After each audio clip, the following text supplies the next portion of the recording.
Hey everyone, it's Damien here from School of Attraction. And today what I want to do is go through the ultimate self-development checklist for dating. So what is this list all about? So it doesn't matter if you're a man or a woman watching this video. If you're in a position where you're frustrated in your dating life, now it could be for a variety of reasons. Maybe you always seem to meet people who aren't really right for you, or you go on lots of dates and no one seems to be interested in you, or you're a guy and you date women and they all just want to be friends, or you're a woman and you date guys and they all only want to have sex with you, or you get into relationships but after a few months they always fizzle out. So all these kind of frustrating points that men and women both tend to really hit when they're within the dating scene, this is a checklist of really important deep inner work in different parts of our lives, different parts of who we are, where the answer is going to lie. And I want to present this checklist because as you listen to me go through all these points, you're likely to hear one or two of these that are going to trigger something and you're going to think, this feels like an area I need to work on. I'm really familiar with this list because I go through each of these when I do my men's work retreats in the Blue Mountains in Sydney with guys, where we live together in a house for a weekend.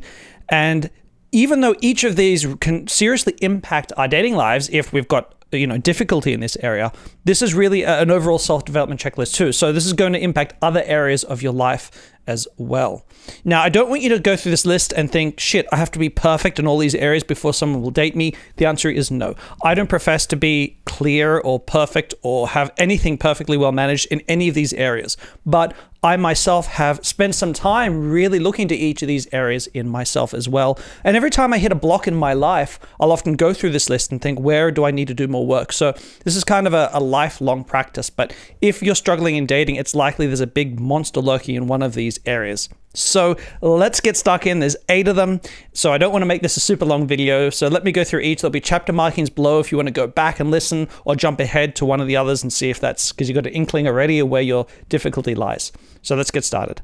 The first and probably most common and well-known area where people struggle in dating is your attachment style. So really quickly, on the whole, we can have 3 ways of relating to the concept of love and affection, right? So for some people, they can be securely attached, which is they are the idea of being loved and loving someone feels relatively safe. That's the simplest way to put it, right? And they behave as though it's safe to be loved or to give love to someone.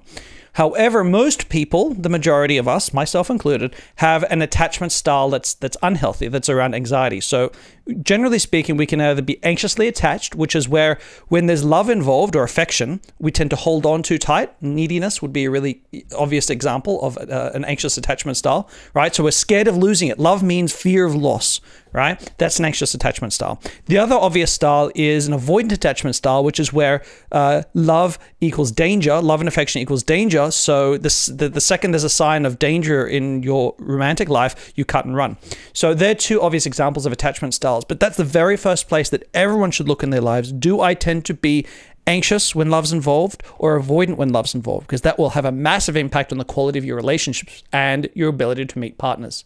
The second point in this checklist that's really big is what I call mother energy, or your relationship to your mother. And I'm not trying to go Freudian with this, but we do tend to model from our mothers. If we're men, we tend to model from our mothers our concept of femininity. Women do the too. But what we do then is we model ideas about what our romantic partners should be like, and as well as what our romantic relationships should be like. So a little bit of a mix between how we see our mothers interacting with our fathers, how we ourselves interact with our mothers, and how we receive love, what that love dynamic is like. So a lot of our relationship dynamics we pull from our opposite gendered parent. So if you're a man, your relationship dynamics, straight man, your relationship dynamics will come from your father, generally speaking. If you're a straight woman, your relationship from your mother. If you're a straight woman, your relationship dynamics will come from your father. And so that's really, really critical because barely anyone has a completely healthy relationship with their opposite gendered parent, right? With our mothers, let's say, because we're talking about mother energy, barely any man has a complete. So there's always work to be done. And in untangling what was her stuff that was unhealthy that she brought to the mother-child dynamic and what is what do I want to have for a relationship dynamic in the future? So that's really important, understanding that what you pulled away from that's hurting you now. Do you have just trust for women as a result of your relationship with your mum? Do you feel like women will always leave you as a result of an inattentive mother? So a lot of this stuff comes from mother energy in our relationships with our mother or primary female caregiver. Then we flip the side and we go to number 3 in the checklist, which is father energy or relationships with our fathers. Or another way to put it, you could say your relationship with your same gendered parent or caregiver. So this tends to impact how we define ourselves as men or women. So if we're talking about men listening, a father energy, it tends to be how you define yourself as a man in the world. What is my idea of masculinity? Well, how is a man supposed to behave? How is a man supposed to interact with the world? It also shapes your expectations for friends, right? So often same-gendered friends, but doesn't have to be. But friendships in general get shaped by your same-gendered parent. And so if you've got a complicated relationship with your father, you'll often have complicated relationships with your friends, as well as a complicated relationship to yourself as a man. So sometimes, for example, if you have a father who was emotionally absent, you can go one of 2 ways. You could become emotionally absent yourself, or through mimicry, or you can rebound off the back of that and say, I don't want to be anything like my dad, and you become over the top attentive, right, to your own detriment, because you're like, I don't want to be ever like my dad. That hurt my mom, and I'm going to do the opposite. So both can hurt you, right? So we tend to get that, and our friendship dynamics, if you struggle in your friendships, in interpersonal, the way you see yourself as a man, or if you see the way you see yourself as a woman, again, would be mother energy, right? Same-sex parent affects friendships. That's really, really important in your development and the way that you see yourself. So if there's blocks there, if there's issues there, it's going to really impact the way that you see yourself. Checklist item number 4 is self-respect and selfishness. Now, let me put this in different terms to maybe make it make more sense. If you're a man watching this, you'll probably be familiar with the idea of the nice guy syndrome, right? And if you're a woman, generally speaking, it's called fawning. Like the standard type of behavior is called fawning. What this really means is a nice guy thinks, if I'm a really good person, right? That's how I make people love me, right? I make the world love me by showing what a good guy I am. And the reason why that's under the banner of self-respect and selfishness is you're really bad at being selfish, really, really bad at respecting your own wants and needs and values, right? Because you'll forego those to be loved. And fawning is very similar, right? So fawning in women is where you have really poor self-respect and selfishness, to look after your own wants and needs, because for you, demonstrating what a good woman you can be, what a good, how attentive you can be, fawning is often about attentiveness and taking care of someone. The more you do that, the more you feel like you deserve love. And that's your way of trying to buy love. And as a result, you have really poor boundaries. Self-respect, selfishness is really low. So this is a really important area. If you recognize, can understand yourself as being too nice, or understand yourself as a woman of fawning too much, that's going to kill your ability to have healthy relationships. Or as a man, it can kill your ability to have sexual relationships. It can kill your ability to have casual sexual relationships. It'll kill your ability to be respected in relationships, and similar kinds of problems for women. So this is a really important area. The 5th point on the checklist is rage and anger. And I don't mean trying to suppress rage and anger, because that's a different issue. Like if you've got rage and anger problems, that's a separate category that isn't on this list. I'm talking about rage and anger, inability to access those. Now, surprisingly, this is a far bigger issue for women than men. And I say surprisingly because I think a lot of the men listening will think, well, wait up, I have trouble being able to be angry or rageful. But the problem is society teaches women to be nice, right? We try to push women into this nice, sweet category, right? And that's the ideal for femininity in the culture that we live in. And that's what women are pushed into. And as a result, far more women really struggle to access their rage and their anger in a healthy way. But most of the men watching this video will also struggle with it, because I find that if you can't access rage and anger, it really makes it hard in dating. Why? Should we be rageful and angry at our partners all the time? The answer is no. But if you think about going through life as a man or woman, if you go through life and something, let's say your boss does something really, dickish, what a lot of people will do is they don't have a space, because it would be unprofessional to rage at your boss, right? Most of us don't have a space to vent that anger and rage. So it doesn't have to be at the person, but you don't have a space. You don't have friends we can go to and just unleash. A lot of guys don't have this. A lot of women have shame around it, so they don't do it. But a lot of guys don't have the space to do it. We don't have a way to start beating into something, right? Through a sport or gym or a punching bag. We don't have that avenue for accessing and unleashing. So what happens is all the little things that happen in our day-to-day lives, like the anger that should make us angry, should make us annoyed, we suppress that. And it goes deep down inside, and we become, if you find yourself feeling very frustrated and angry at life, if that's something that you feel a lot of like emotionally angry, like you feel like you're starting to become grumpy at people or annoyed at people very easily, or people trigger you very easily a lot of the time, often that's suppressed anger and rage that you need to deal with and find a healthy vent and outlet and become comfortable and feel no shame around feeling anger and rage. It doesn't mean you have to express it to people. It means that you have a way to express it when you have those feelings, and you're allowed to have those feelings. You allow yourself to feel angry. You allow yourself to feel a sense of rage when something isn't fair. And you have a way to vent it. So this is a really important part of men and women, and a lot of women just completely ignore this. In fact, most women's self-development programs that I watch completely ignore the anger rage part of the healthy human being, and I think it's really critical. So that's a really important one, which dovetails into what is this next one, number 6, which is strong boundaries. So a lot of people struggle with having really good quality boundaries. And one of the reasons for that is, so what happens when we have weak boundaries, by the way, if you're not sure, if you think, no, I get angry at people when they push my boundaries too far, you probably have boundary problems. Because if you have to get to the point where you get angry at people, it means you've got weak boundaries. The reason that you get angry to set a boundary is because you should have set a boundary long before anger became part of the equation. Right.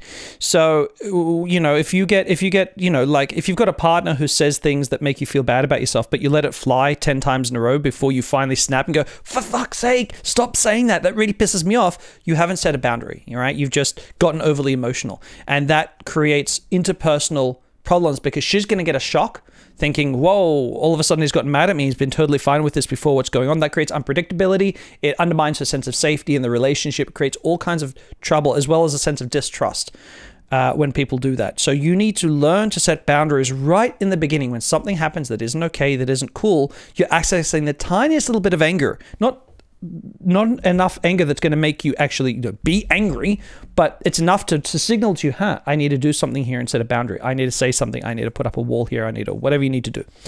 So setting up boundaries is critical, and it's critical. It'll come out in women find men who set boundaries sexy. That's a really big one. Women respond very positively to men who have good, healthy, strong boundaries. And you won't find yourself getting walked over in relationships and all this kind of stuff. For women, what's interesting is women with strong boundaries are far more regularly seen as relationship material. Not always. This isn't the only factor. I'm not trying to say this is the one key that unlocks men wanting to be in relationships with you, but it's one of those factors that plays a really strong role. So strong boundaries is really critical. And if you struggle with boundaries, this is an area for you to look at. Number 7 in the list is your shadow. Now, some of you may have heard of shadow work before, but if you haven't, shadow work was originally sort of envisioned by Carl Jung, is sort of a founding father of modern psychology. But your shadow is basically the part of yourself that you don't like to look at or talk about or acknowledge, right? So what about you do you ignore? Because that's why it's called a shadow, because it's hidden, right?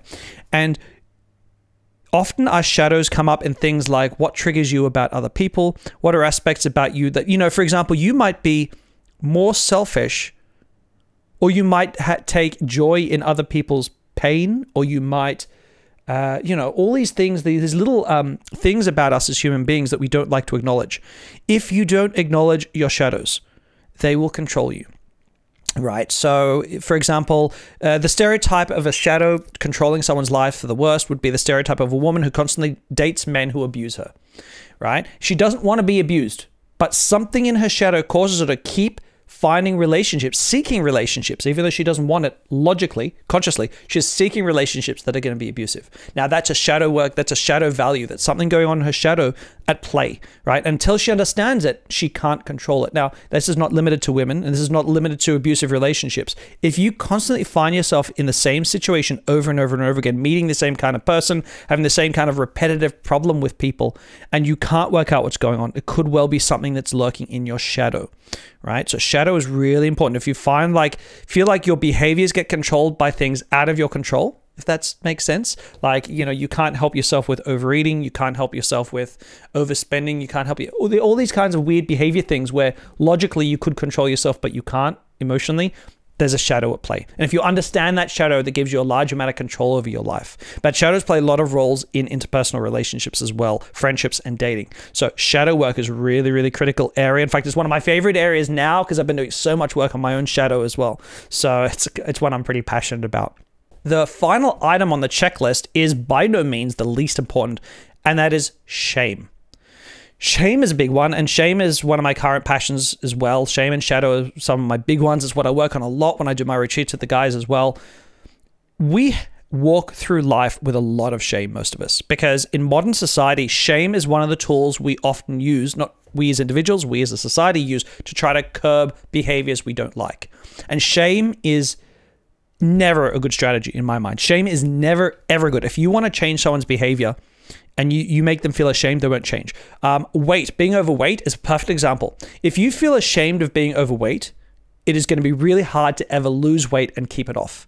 Because that shame of being overweight, shame tends to cause us to shut down emotionally, right? It causes us to recoil from the experience, and we shut down and we can't interact with the emotional stuff anymore, right? Shame is very pernicious and it's dangerous. So shame around fat, we already as a society generally try to say we shouldn't fat shame people. And there's a very good reason for it, because shame is bad. But shame comes up in lots of areas, right? A lot of men and women have a lot of shame around sex and sexuality and expression of those wants and needs. So obviously, if you can't express those wants and needs, how are you possibly going to get into a healthy relationship? But it hurts men a lot, because if you think about a man's shame around sex, if he's too ashamed of sex and sexuality, how is he going to approach a woman anywhere and flirt with her, right? Because he does. I don't mean sleaze on her, right? Because I know some guys go over the top and they get all sleazy and stuff and pushy, and I don't mean that. I just mean a lot of guys are at the opposite end, right? They're so scared of expressing any kind of sexual interest at all, right? They're held back by shame, and they're in a trap, in a prison of shame, right? And they can't, because shame is what they're experiencing. Because a lot of women use shame as a way to try to curb predatory male sexual behavior. Again, I think that's the wrong way to curb a very bad behavior, is shame. But anyway, men feel that and they become ashamed of themselves, of their own sexuality, and that keeps them trapped and locked. You need to work on shame. And I don't just mean sexual shame. I just talk about it a lot because it comes up so much in dating for both men and women that, yeah, it needs some serious attention. If you're feeling a sense of shame, you need to deal with that first. You need to start to own the stuff that you're ashamed of, feel comfortable about it, recognize it as, even love it as a part of who you are. You can't be ashamed of your height, of your weight, of your penis size, of your breast size, right? All these things that women feel this and men feel shame around, we need to let go of, or it will control us. And shame also provides a way for others to manipulate us. You may not realize that, but if you're manipulated by people in like interpersonal relationships, they often use your shame against you. So it's really critical as an area to work on.